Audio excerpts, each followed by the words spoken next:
Hello, hello. Hi, hi. Uh, So, I mean, what a beautiful film. Tell me about the genesis of this project. Tell me where it came from and how you guys brought it together. the genesis was basically James, so I am the genesis. You were the genesis I am device. the Oh my genesis of this film. It's come from me. It was probably around, I'd say about 8 years ago. So I'm an actor first, but I wanted to make my filmmaking debut. And myself and this lady here were talking about co-directing a little bit here and there. I hope the film means different things to different people, but for me, it's sort of very much about this idea that mainstream culture is always pinning us down into very neat labels when it comes to identity, in particular sexuality, gender, even to a certain degree race and maybe even class. And I've always felt like my experiences are my actions, I'm not my hashtags. And I think we're all the same. And I just feel like, you can think you're one thing on a Friday, you can have a very unexpected experience on a weekend, and on Monday you don't know who the hell you are. So bottling that up and putting it in my debut film was very important. Around the exact same time, I met this extraordinary person who's now a really close friend of mine called Asifa Lahore. And Asifa really is one of the most famous Gaysian drag queens in the country. And she kind of feels the same way as me. And I said, look, I'm thinking about making a film set in your world. I knew about the Gaysian world a bit. I'd been to some of the famous clubs, Club Carly, and kind of dabbled in that life a bit. But I really could get to the core of the scene when Asifa came on board and said, look, I'm happy to be the co-producer and consultant. And then, yeah, it went through various sort of incarnations, but eventually after Sally did a film called The Swimmers that I was in as an actor. Great film. Then we got this thing made. And so, what made this right for your follow-up to The Swimmers as well? Was it just a matter of perfect timing with this idea from James? well, we actually planned to make it during the pandemic because I was working on The Swimmers and then the whole project fell apart and I was told that Focus Features, who were the financiers, abandoned the project. So the whole film wasn't going to happen, and that's when we began talking about doing this film instead, as a lockdown film perhaps, and setting it more in the car maybe. And then Netflix came on board The Swimmers and it was suddenly happening again. So yeah, that's when we said as soon as we finish that one, we'll go straight into this. So Yeah. it wasn't really that it was a follow-up. It's just, you love all films like your children, so you love them all equally and want them to get made. Amazing. And Jason, tell us about you getting involved, because what an incredible performance, what an incredible character to play. How did that feel? For me, I mean, especially as my debut, I was very honored and grateful. I think, especially because it's such a role that's quite rare, so I'm really thankful for James for creating that role. And even in the casting process, I mean, I know you always kept saying that, you didn't know if you was going to find this person, and then you saw me. And I really was I guess we were kind of both searching for each other in that sense. And the casting process was pretty straightforward in the sense that the audition came through. I also saw it in an open call and put myself forward for it too, just so I covered all fronts, because I was just trying to manufacture destiny in that sense, being I have to be involved in this project. I'm the right person for this. You need Well, to I know. remember when we gave you the role, you said to us that you felt like you've been preparing for this role your whole life. Oh, absolutely. And on that Zoom call at 11 p.m. at night time, I was just gobsmacked. I didn't have anything to say afterwards, did I? And then after the Zoom call, I think I just hysterically cried myself to sleep for the first time in forever. And it was the best because it was just tears of joy. And throughout that process, I think I just really wanted to dedicate everything I had to this, to unlock a lot more of myself and give more of myself as an actor, an artist. And I was able to do that, thankfully, with these two people with me on this ride, and our producer Philip. They really just believed in a lot of my own creative vision, and I was really able to become a collaborator on this project, which I was thankful for. Amazing.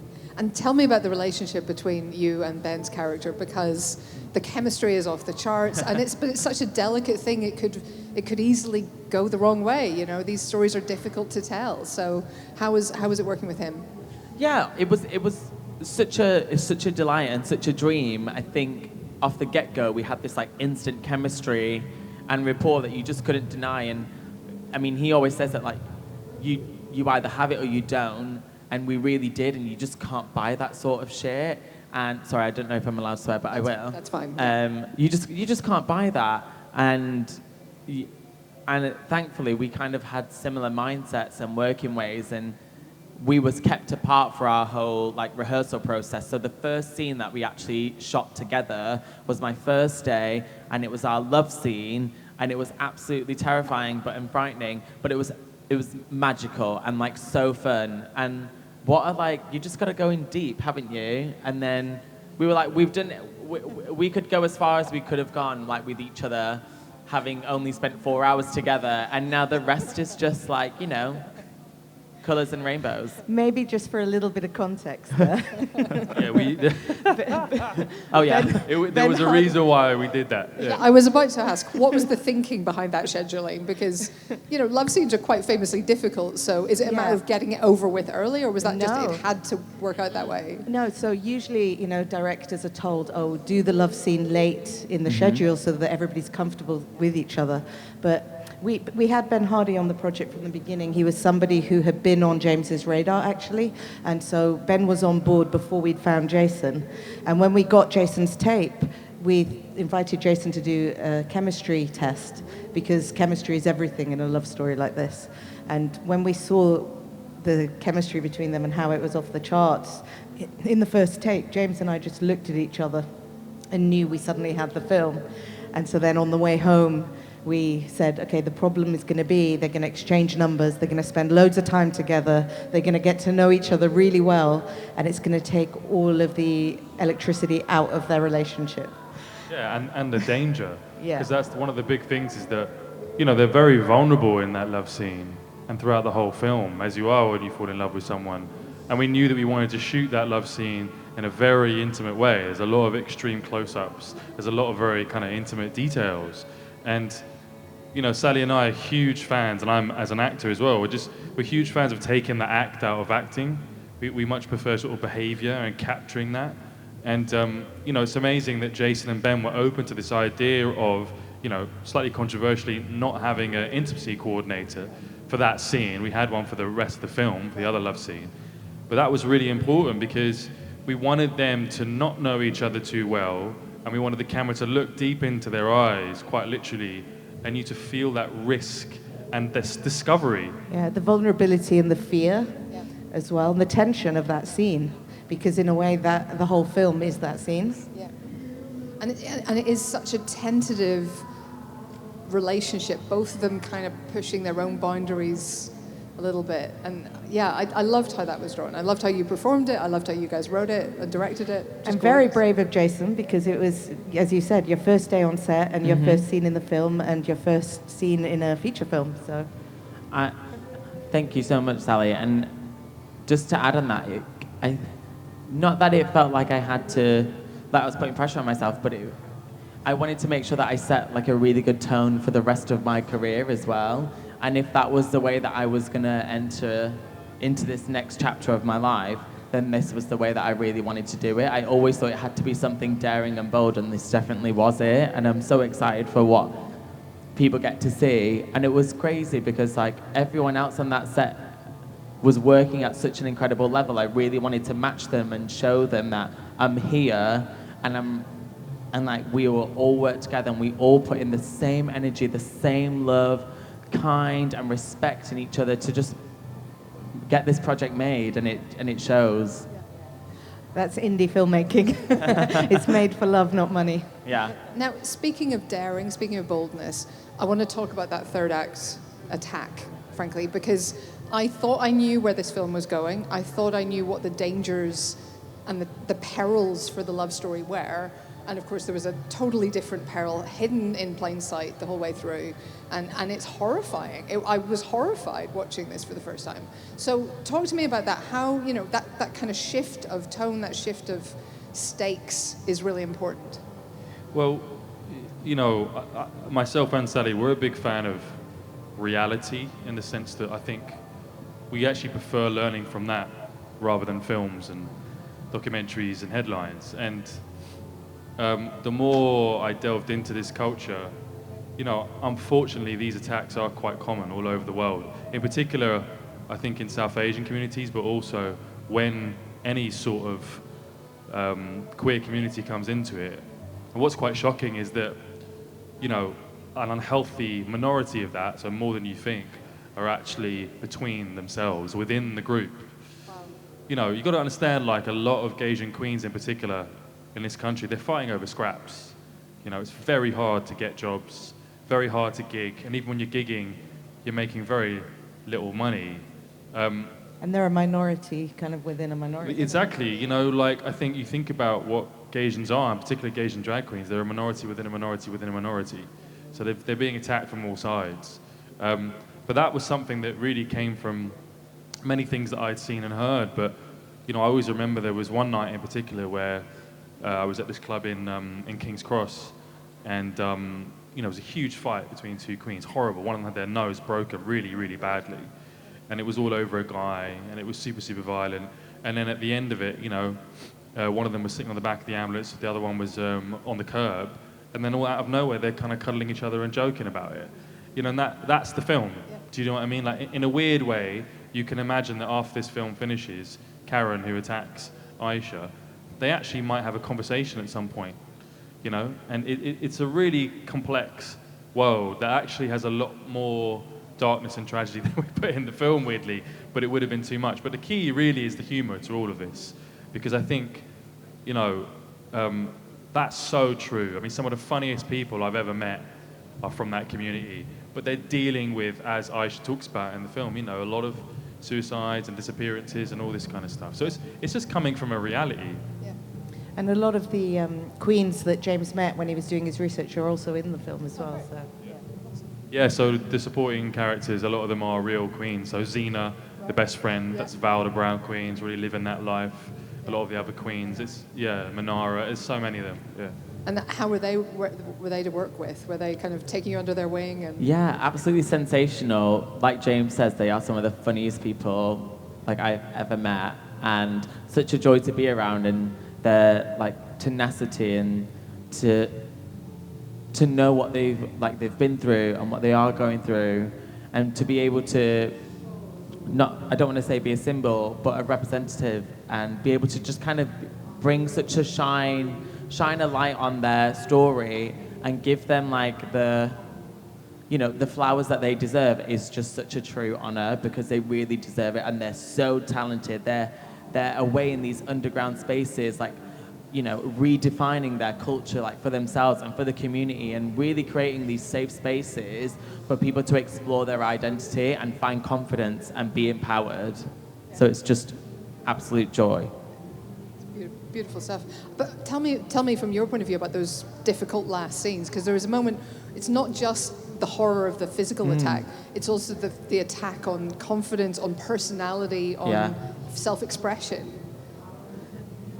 For me, probably one of the most difficult scenes that we did was probably one of our final scenes was in the car when Aisha and Luke have to say goodbye, and you're just fighting the tears back, in the sense that these two people just, sometimes it feels like they're just giving up and don't have a fighting chance.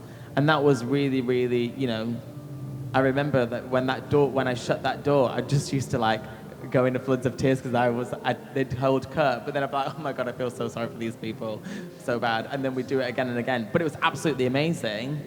And I loved doing it.